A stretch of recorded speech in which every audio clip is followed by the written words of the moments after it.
Buffs Nation, what's going on, everybody? Hopefully, you're having a wonderful Wednesday. Apologies for our tardiness. Rob is just taking care of a couple of things real quick, and then he's gonna be on. But I'm gonna go ahead and get us started. Really great to be back again. Apologies that I didn't get a video out yesterday, which I think was my first Tuesday where I haven't done that, all season long. Um, just crazy stuff with work and had the chance to go to the Nuggets home opener yesterday, and that was a lot of fun. But it was like a 5:30 tip off, and then we had the ring ceremony and all that stuff, the banner raising stuff before that. So usually when I wrap up work, I hop on here. That wasn't the case yesterday. So happy to be back. There's a lot that we have to talk about with the Buffs, and really happy that we're past the bye week. So whether you're joining from Rob's channel or mine, please be sure, just like Ike Hickson is saying, everybody hit that like button when you come into the building. You know what it is. RB is also here in the chat as well, saying UCLA by 90. Hey man, right now we're still trying to figure out how this Buffs team can play consistent football, and I would say every outcome is definitely a realistic possibility. So if you're talking about a blowout in either way, man, there are factors that could play out to where those things happen. But I am hoping, just like Sleepy Floyd saying, that we do have a CU team that's ready to play this week, because we're ready to watch them play this week. So let's go ahead and get into it.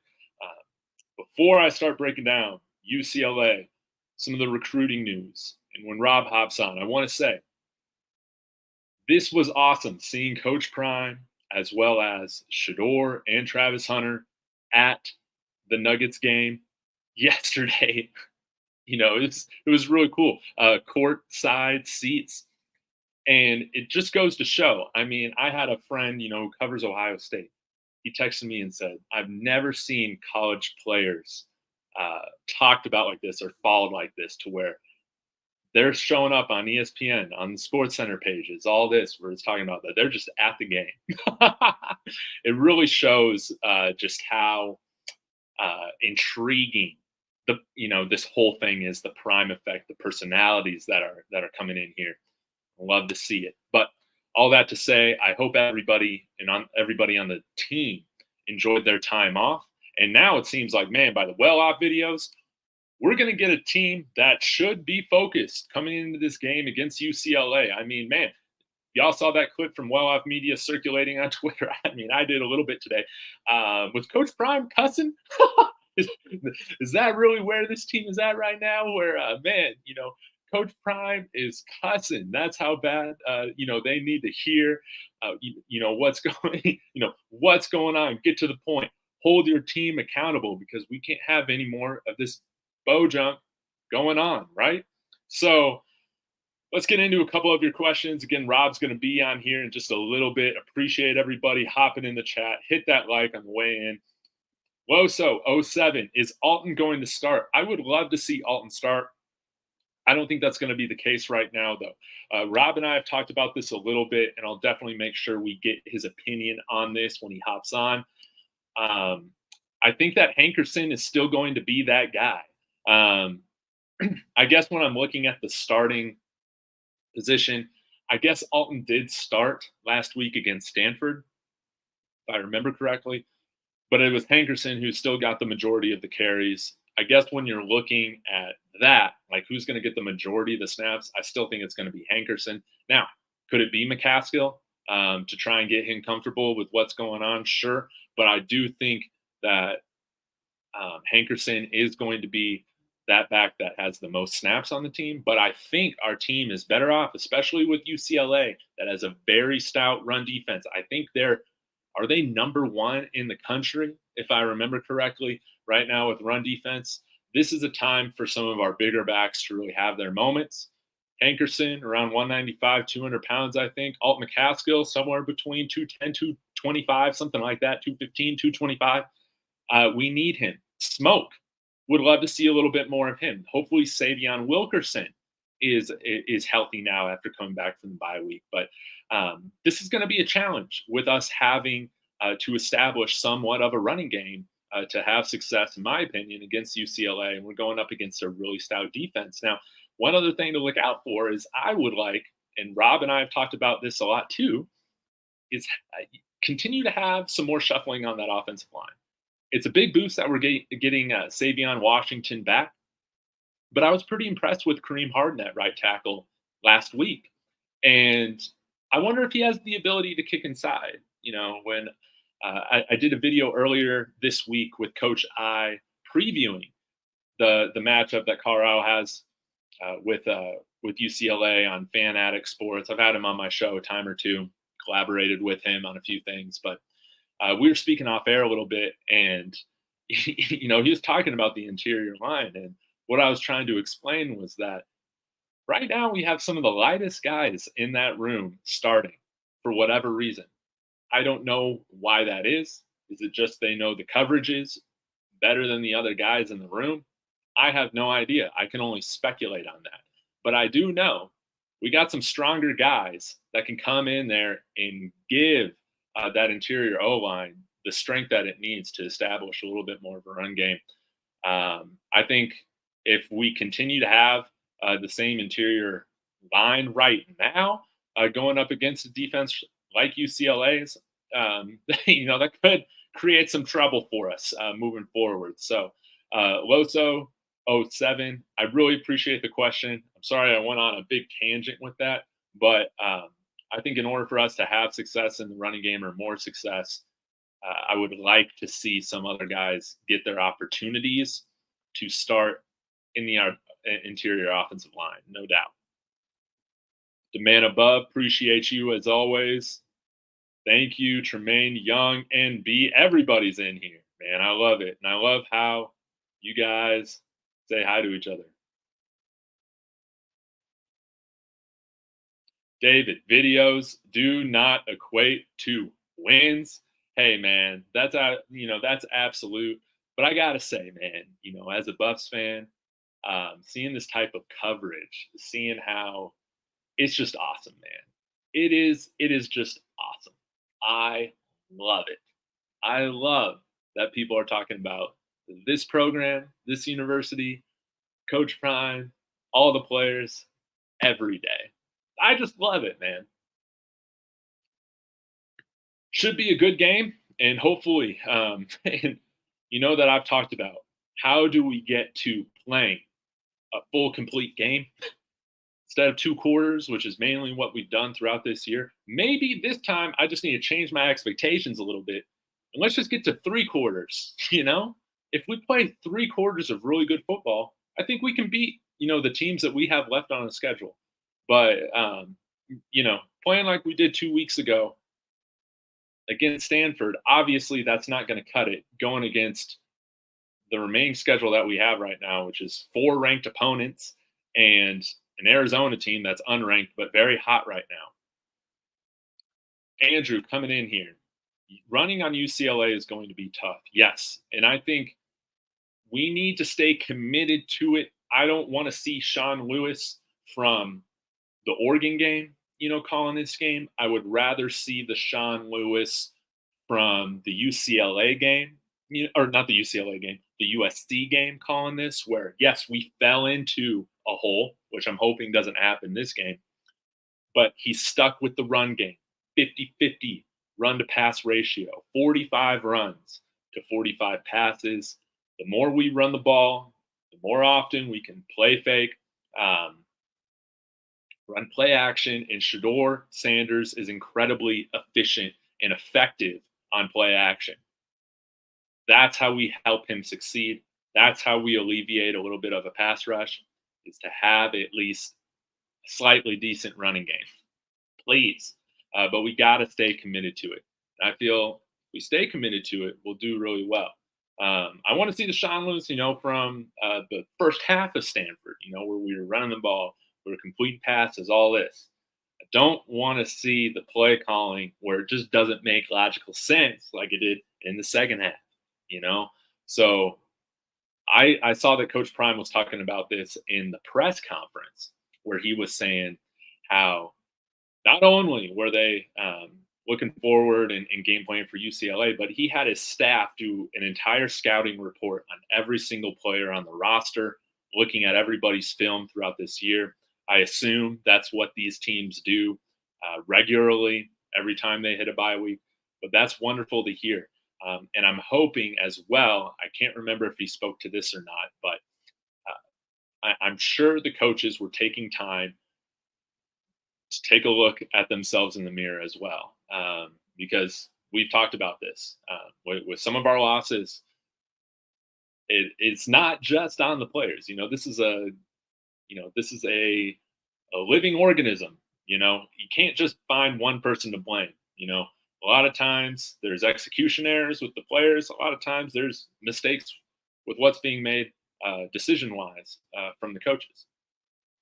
So I hope they've had a chance to look back at the film, look back at their situational decisions, and have a better game plan now with how they're going to handle these moments moving forward.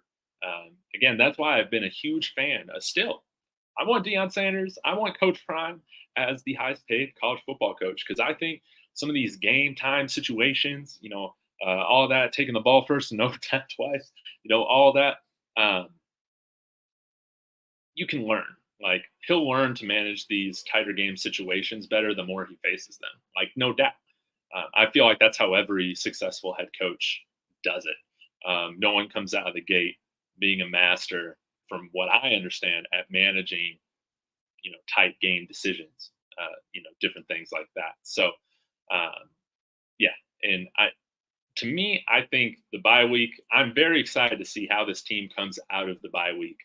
I'm hoping they come out prepared, refreshed. All of our games are going to be on national TV from now until the end of the season. So we're going to have that spotlight on us again. And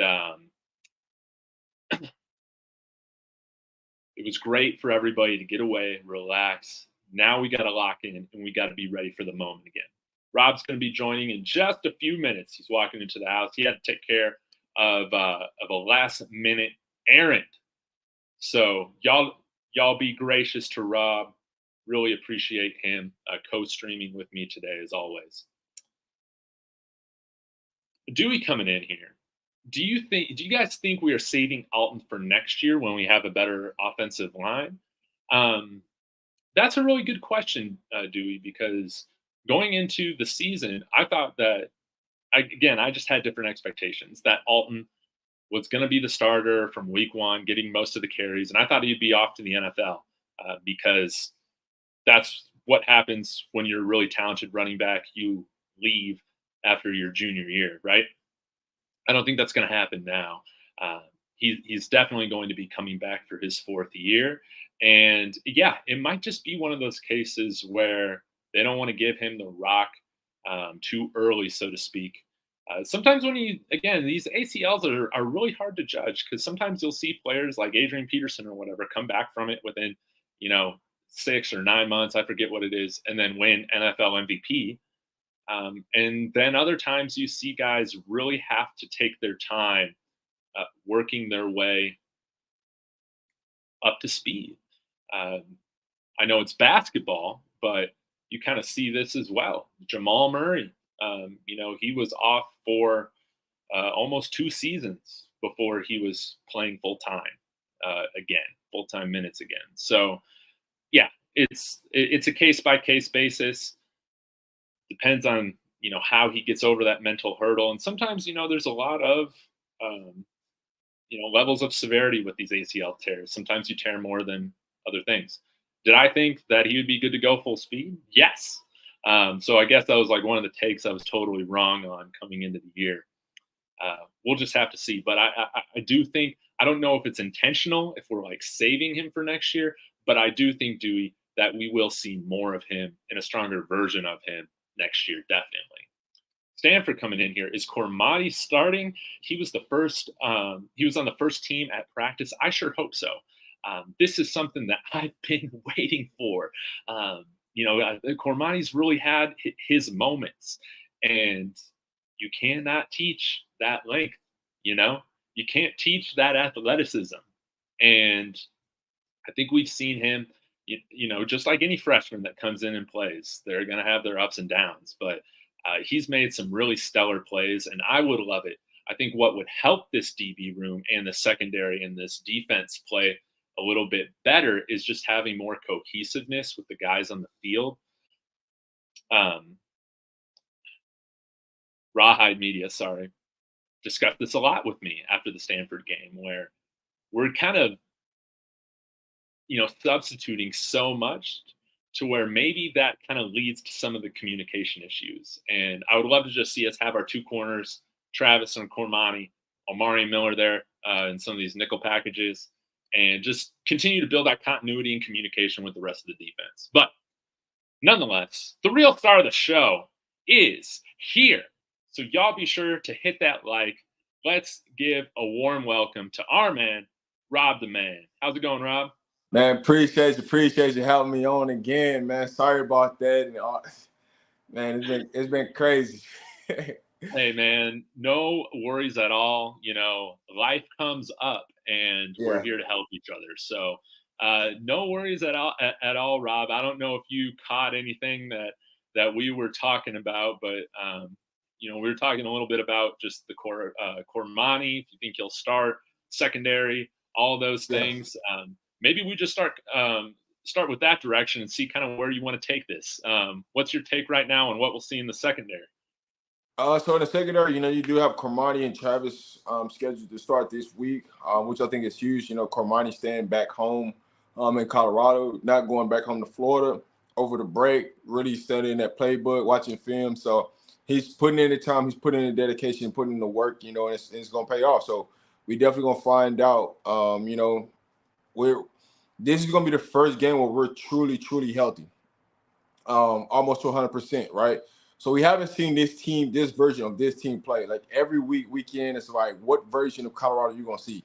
So this version of Colorado, you're expecting to see the most healthiest you ever seen Colorado be this season. So definitely can expect, something different out of this week. Now, what they're going to show, what they're going to give us, it's going to be a show to see. But this week is the most healthiest Colorado has been all season. We're going to find out who this team really is.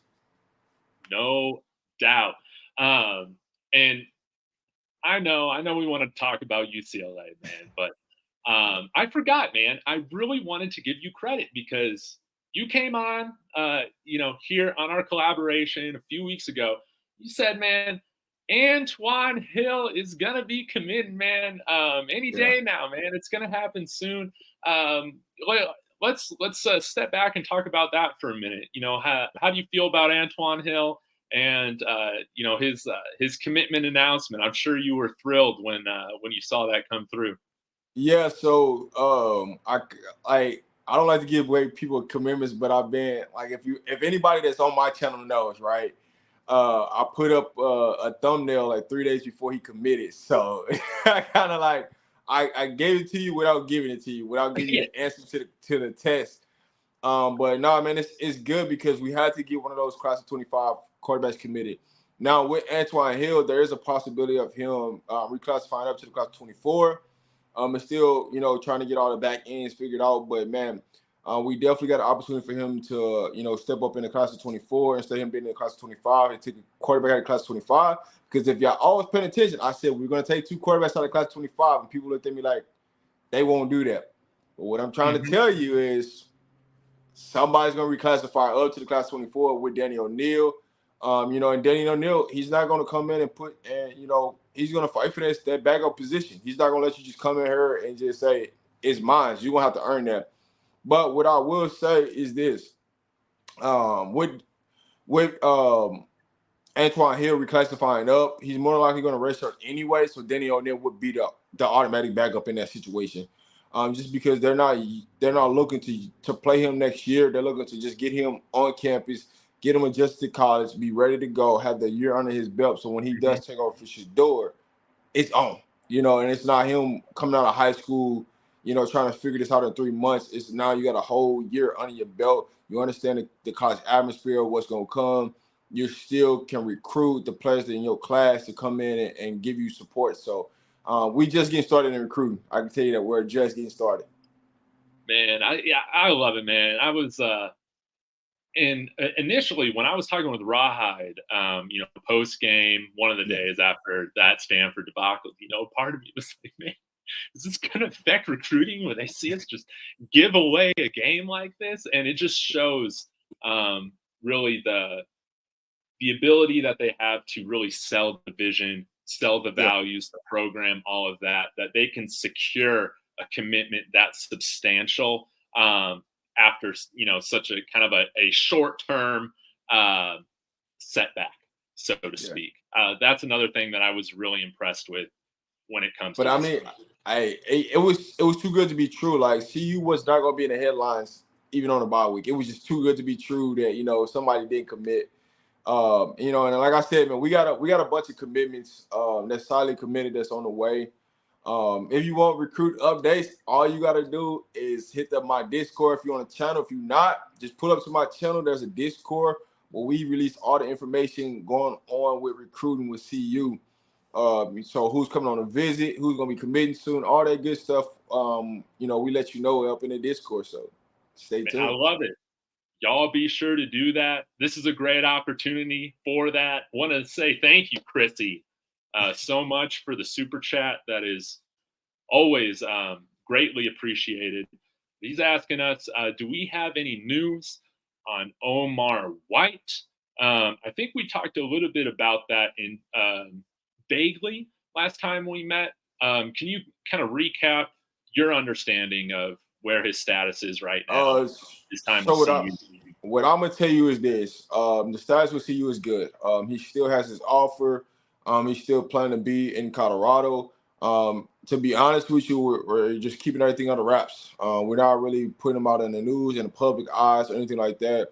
But I would just tell you guys, Omar White is still committed to CU. He's still on the way. He is teammates with Eric. His last name is Blake. Brantley. Brantley, yeah. He is his teammate in high school, so we're still good there. He's a big D tackle that we need. Kids make mistakes, right? And so Coach Prime is gonna make sure that he does everything to take this kid under his wing and do the right thing. So he is still committed to our class. That has not changed. He's good to go. You just don't hear anything publicly about him because we're trying to keep everything on the wraps when it comes to Omar White. Yeah, focused on making sure that I'm sure he's taken a bunch of classes to make sure that he gets all that taken care of to get out Yeah. here early, similar to Aaron Yes. Buckley. Yeah, so he's not playing football at all right now. It's just strictly academics that he's focused on right now. Yeah. But y'all don't forget when he committed here. When he was playing, he was I believe rated a 4-star. So that's He's still a dropped a 4-star. little bit. Yeah, Yeah. with him not playing this fall, but who cares? That again, this is another example of Coach Prime bringing in guys that they're just better than what the analysts say. We've Yeah. seen that with Carter Stoutmeyer. Like he's a true freshman. Playing on game day right now. I mean, really, all the stars come from kids going to camps and being put in front of certain people's eyes. So that's how they're getting rated. So it's you're always gonna find that diamond in the rough. That's a 3-star, 2-star, 1-star, or no stars. Because they're not going to these elite camps. They're not always in the public eye, so you don't see them. It comes down to you evaluating film. Film don't lie. What you see is what you get. So evaluating those type of things really, take things to the next level. Yes. And I remember when I was watching I think it was the Ohio State Penn State game. Was that last weekend? I can't remember. Yeah, But yeah, it was last week. like even Ohio State, they're bringing in a ton of these 4-5 stars, but one of their main running backs getting snaps, getting touches, walk on. Yeah. It's crazy. I tell people this all the time. They be like, "Well, walk-ons don't get that." I said, "Man, your walk-ons, 1-star, 2-star, 3-stars. Those are the most hardest working players on your team. The 4-star, 5-stars, because they've been so good for so long, they don't work as hard as the ones that barely made it. So they got extra edge on and chip on their shoulder. So you gotta look at those type of things." Yeah, no doubt. There's another topic that is going on here in the chat, Rob. A lot of people are wondering about Juju Mitchell, kind of discussing if they think they'll see him on the field at all this weekend.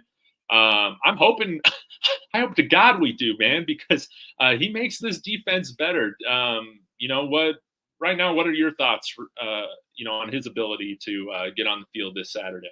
So from my understanding right now, Juju Mitchell, it's a strong possibility he does play, but he will be coming off the bench. He won't be starting. So we shall see how much he plays. But the linebackers gotta do something for have a reason to come off the field. That's just basically how it is. I mean, the Stanford game, they didn't take the linebackers off the field. The whole game they kept Trevor Woods and Billy in. So they have to make the mistake of missing assignments for them to come off the field because Coach Hart, he's locking in whatever two linebackers that's out there. That's who he's locked in with. So the linebackers got to make a mistake, but Juju also got to show it in practice, which he is back in practice. He wasn't at practice before then, but he is back at practice. So he's got to go out there and prove himself, and see where things go. Man, I love that. Yeah, because Juju, I love him when he's on the field. Trevor Woods' position switch was pretty interesting. What did you think about his performance at linebacker? Overall, it's too hard to tell. Just because Stanford really didn't run the ball. They passed the ball more than they ran. Every time teams play against us, they always do the opposite of what they did previous games before. So it's kind of weird, right? And so I was one of the people, that's been, saying for weeks that, CU needs to move Trevor Woods as a linebacker just to give us more versatility on the field, especially like when we go into coverage, things like that. So, you never know, man. CU's always watching. That's all I can say on that part. I don't want to go too deep into that, but CU's always watching, man. You never know what channel they watching, when they're going to pull up, how they going to pull up, who name they under. Just know they're always watching. So, with that being said, I do like the decision to put Trevor Woods at linebacker. I've been preaching that all season that, hey, you need to put Roger Ward in the back just because he has more range and coverage skills back there, and we don't have a lot of misassignments. So now, we got to strip the linebackers and then strip the front forward. But like I said, with us being so healthy now, coming down the stretch run, you're able to rotate players how they should. So if players do make a mistake, we actually have the healthy players to put in place and not just putting, injured players in to try to strip something. So it's definitely going to be a difference maker, and we're going to go on a big time run. And that's what I'm hoping for, man. Because again, with this team, I sound like a broken record. They've shown flashes to where they have the ability to win out.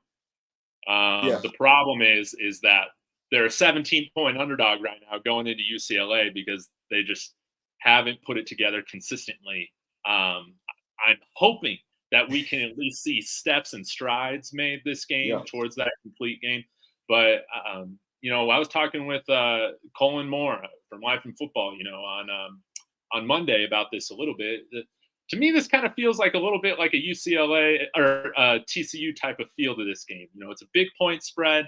There's potential for us to have an away field advantage, a visiting, advantage or whatever. It's going to feel a little bit like a home game with all the people cheering for the Buffs there.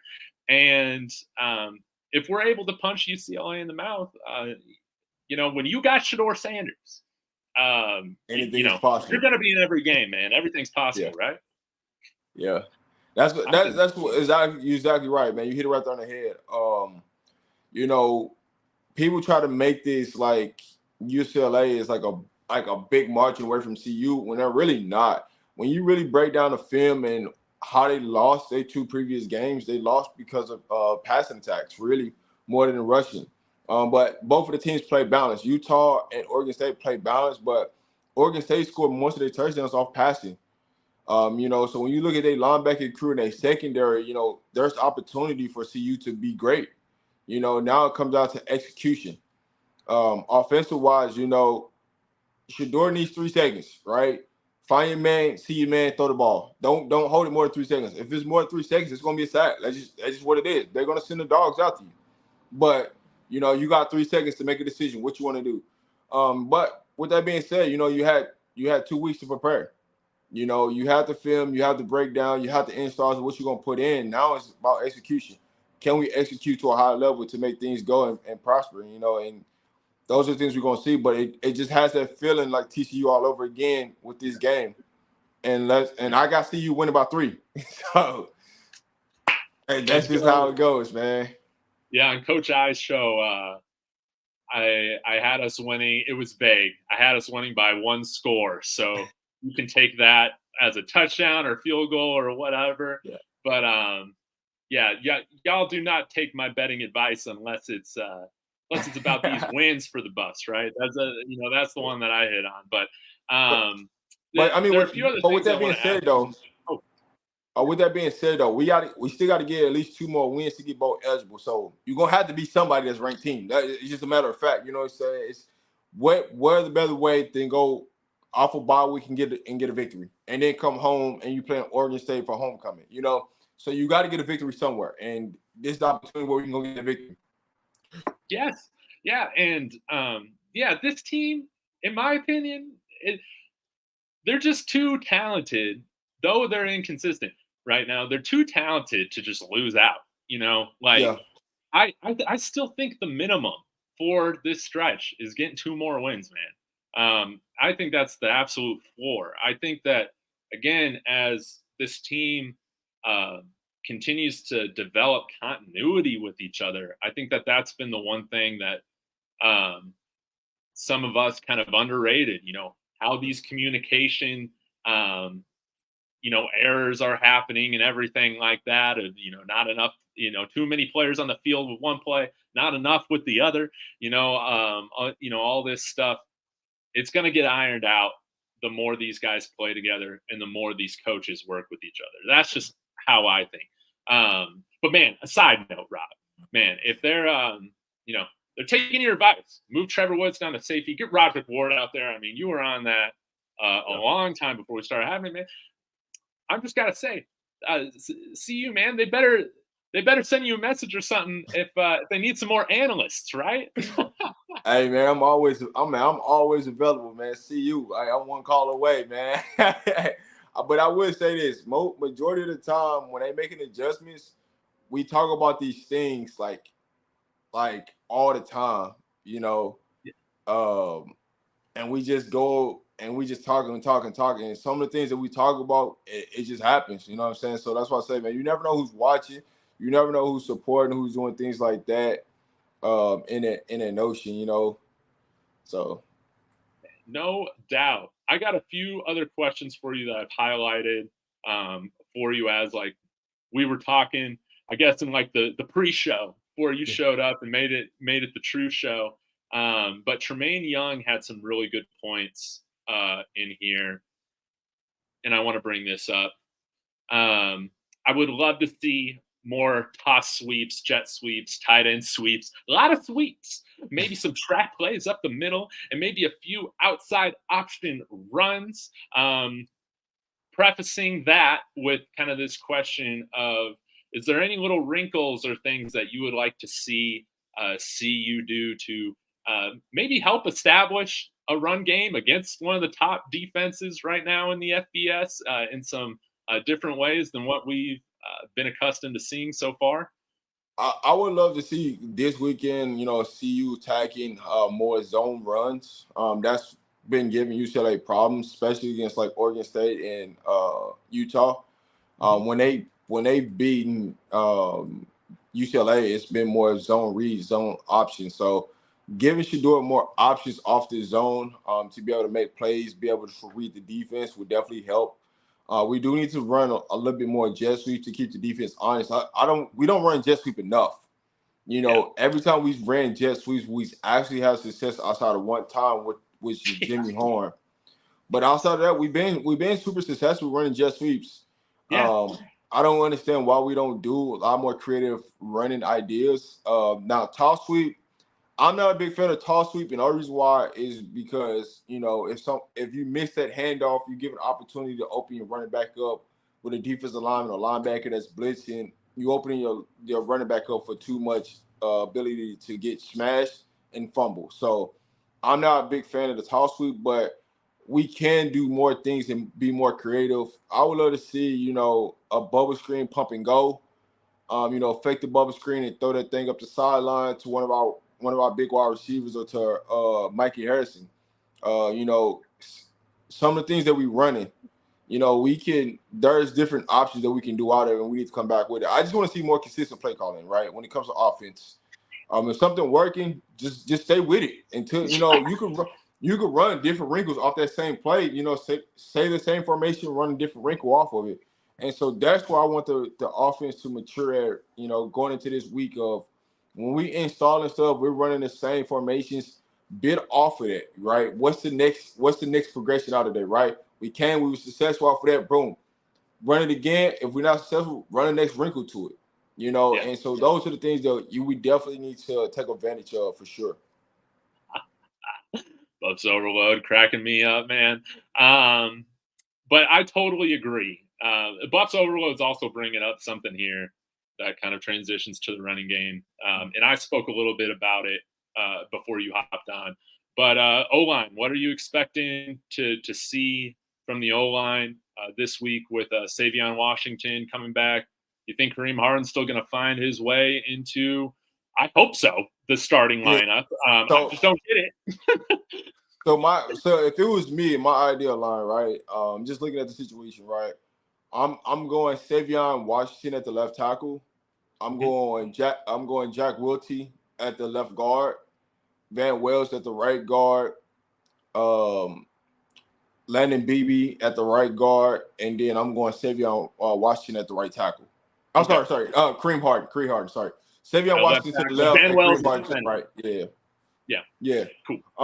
But we gonna see, right? Because they're from what I'm hearing, that they're thinking about putting Harden at right guard, and sy'veon Washington at right tackle, and then left guard, they're thinking about moving Landon Beebe to left guard. So, for me personally, I would take out Tank and move sy'veon Washington. sy'veon Washington back to the left tackle, where he knows how to play that position. Leave Kareem Harden at the right tackle position, and bring Wiltie in at the left guard. Yeah. No jet sweeps with Hunter. No jet sweeps with Hunter. So if we're gonna do jet sweeps, here's my idea with jet sweeps, right? You put Alto in the backfield, you put Dylan in the slot, and let Dylan come with his jet sweep motion. The reason why you're going to create more avenues, because even if you don't hand off, even if you don't give Dylan the jet sweep, the motion of him just coming across, you're going to take 2 or 3 people with him. You can hand the ball off to Alto to shoot right up the middle, or shoot off the tackle, or shoot up the guard position. And then you can even play fake out of that 2 option. Boom, you fake it to Dylan, you fake it to Alto, throw it right over the top of the defense. So there are so many options you can do, but you got to use Dylan. You got to use Dylan Edwards in different opportunities in space. Travis Hunter on the jet sweep is not a good idea. You don't want to give him that many opportunities to get hit in open space like that. Like, that's just not good. Linebackers and defensive linemen and all that. Yeah, he's already taken enough contact. That's just not a good idea. No. Yeah, and in regards to the offensive line, I don't know if you've asked around or if you've heard anything, but was there any reason or anything that you can speculate on why we just never saw Jack Wiltie after week 1 against TCU? Part of it was he got hurt, so that's part of the reason why. And he just never worked his way. He just never got the opportunity because nobody's been hurt at the guard position for him to come back in. But he got hurt. That's more what it was. Gotcha. Okay, because that makes a lot of sense. Makes a lot more sense then. With what's been going on, that's for sure. Yeah, had he not got hurt, he still stays in at that guard position. But because he got hurt, that plays a part because he is one of our bigger linemen. He did a solid job against TCU. Yeah. Well, I hope we see him back here soon then. With MB asked, what's going on with Slusher? What is going on with Slusher? I didn't know there was something going on with Slusher. So there's nothing going on. Okay. He's just sharing time with him and Cam. That's just what the nature of the game. You come back off injury. Somebody's hot. Now, if Cam wasn't doing his job or doing anything like that, then that's the different a different situation, but he's good. Mm-hmm. And Giggity coming in here saying Isaiah Jada. He's one of the names that always kind of flips out of my mind with how many guys we've had come into the Yeah, program. Getting some snaps at left tackle today. So that's interesting. yeah, I feel like he's the type of guy that can play both guard and tackle. That's at least what I'm hoping. Any opinions on him or David Connor? I know he's coming back from, I think it was torn triceps. yeah. So David Connor is back. Whether he plays the rest of the season, that's going to be to be determined. Because I mean, when you look at it, we got 7 games left. Counting this week in a bowl game, we got 7 games left. 6. Or no, 6. Sorry, 6. We got 6 games left. So is it worth playing him 6 games and lose the eligibility, for him playing half a season? Or does it make sense for him to be ready to go for next season, right? So those are the pros and cons with David Connor. David Connor could practice just like Tyler Brown, and so those are the things that you weigh, right? Is it worth coming back for 6 games, up half a season, eligibility, So I don't think you'll see David Connor come back the rest of the season just because of eligibility. You don't want to lose 6. You don't want to lose half a season because of eligibility. When you come back healthy, you can practice, do those type of things. But when it goes to Isaiah Jada, that's something they evaluate with Tank, at the left tackle. You have to evaluate it. You can't just keep saying, hey, we see what the problem is. And I said this, the bye week is going to change a lot of different things. The bye week is evaluation, right? Yeah. And you got to come with it. If you don't come with it, guess what? It is what it is, Each and every week you see somebody in the left tackle, practicing that left tackle, and they still haven't made that change. So now we're going to see, right, is it going to come to fruition? Being that it's Wednesday, tomorrow will be the day to know, like, who's going to start at left tackle. That's when you really get back the feedback of who's going to start on Saturday, going into Friday. So, tomorrow we'll find out, who you see at left tackle. That's really who's going to start during the game. So if you see Isaiah Jada, that means they're going to go with Kareem Harden at the right guard, and they're going to put right tackle. They're going to go with sy'veon Washington. Man, music to my ears. And my whole thing was like, man, if you're subbing guys in, whatever, can it get any worse? Can it get any worse? I feel like we only have improvement to show by giving these guys, some opportunity. Bigger and stronger guys, for that matter, some opportunity on the field. But that's the part of us getting healthy, though. You see, it's hard to really make changes when you're not fully healthy. It's hard to make changes when you don't have, the body, the depth to really go at practice and go hard to find out who's the problem.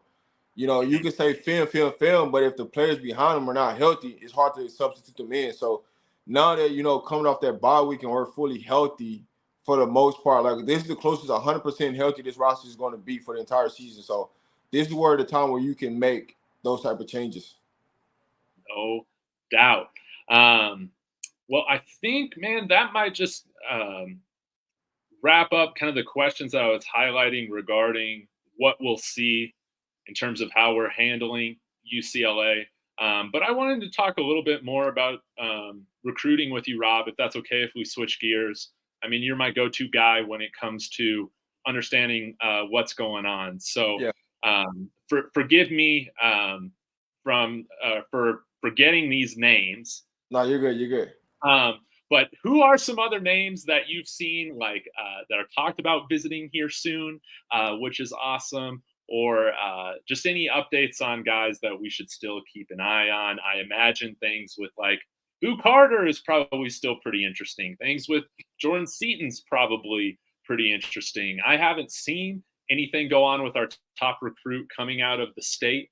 Right now committed to Tennessee, Gage Ginther. I think he might have visited, but possibly is there not a lot of steam to that because we got our eyes focused on some other offensive line talent. I don't know. Give it to me.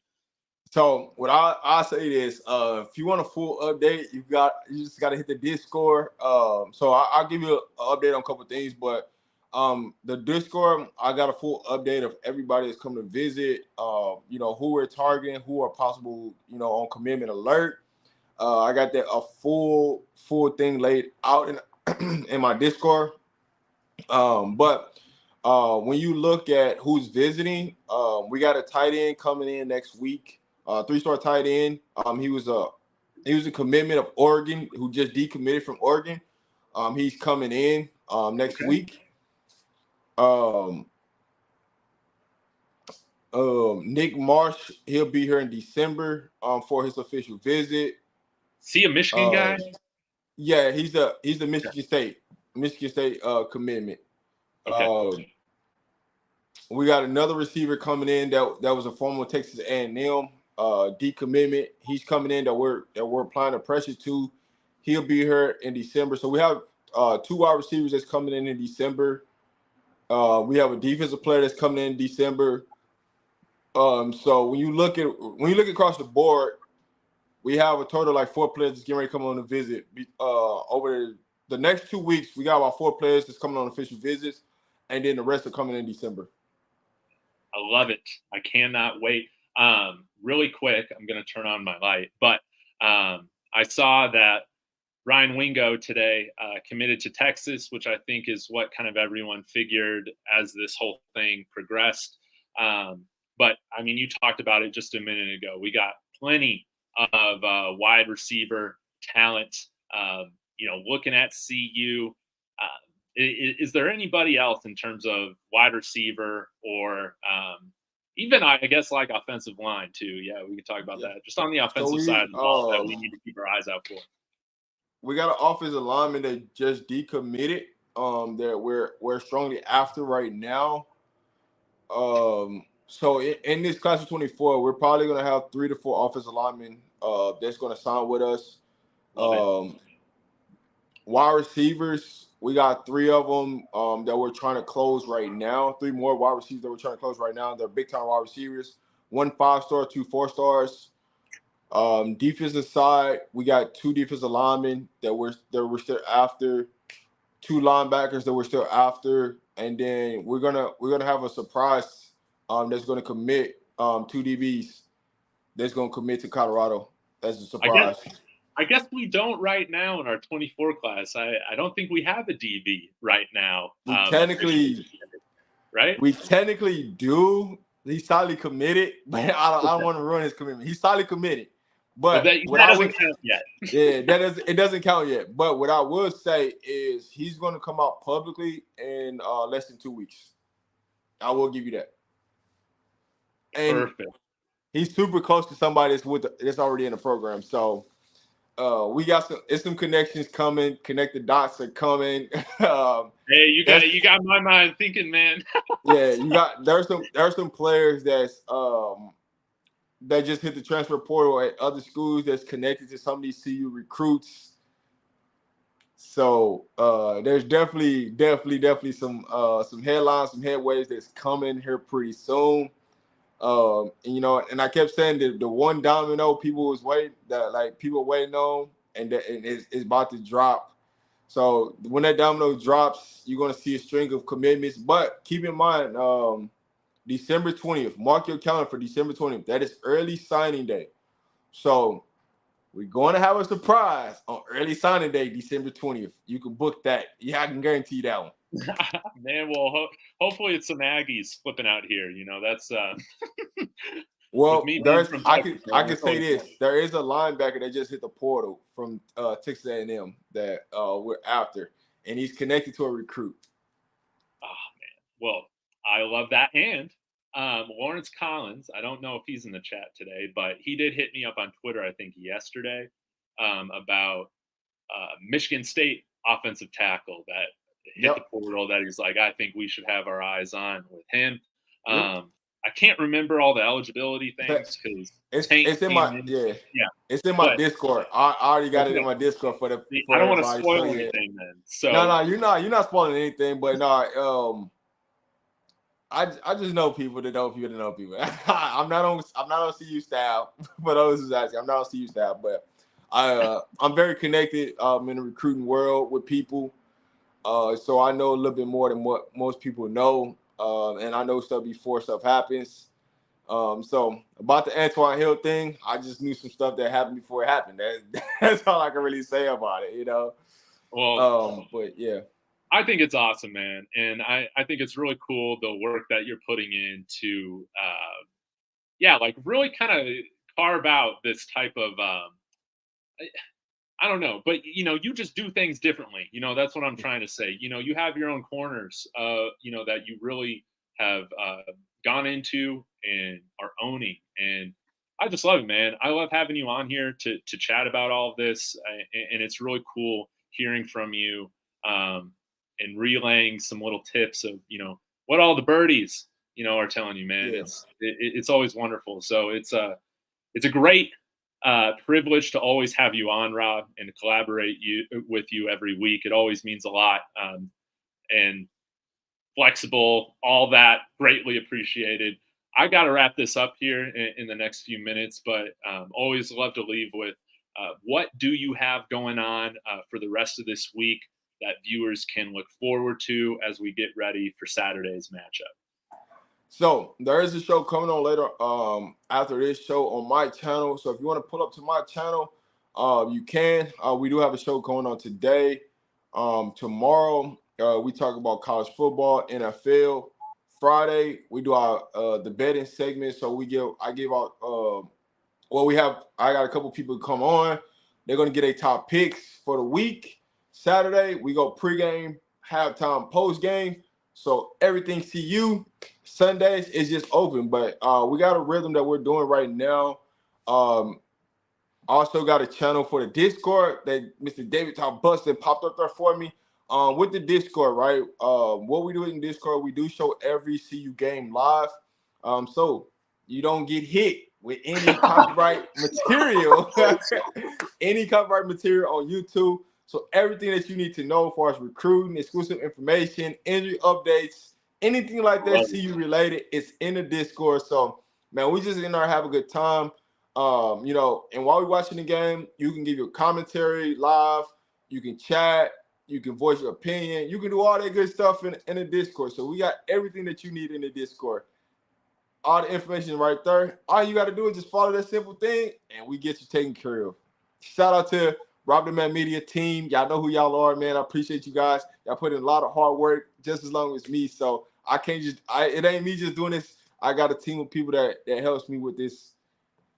Love that, man. Well, thanks again, Rob. It's always a joy chatting with you. Always really insightful, and always just has me pumped up, man, about what's going on. Always good to see your channel grow as well, and to see what you got going on. So really appreciate again you taking the time to hop on and chat with me, and to everybody in the chat. Thanks so much for sharing your thoughts, your questions, having this Discord with us. I mean, this is what makes doing this fun, is talking with you guys, being able to get everybody's takes. And lastly, want to give again a big shout out to Chrissy for that very generous super chat. Really means a lot. I will be back, I'm sure, at some point tomorrow. Just hit that bell notification. That's all I can say. I got some text to send out and some people to follow up with before I fly out Friday night to Texas. So until then, everybody, I will see you later. And as always, Go Buffs. Go Buffs.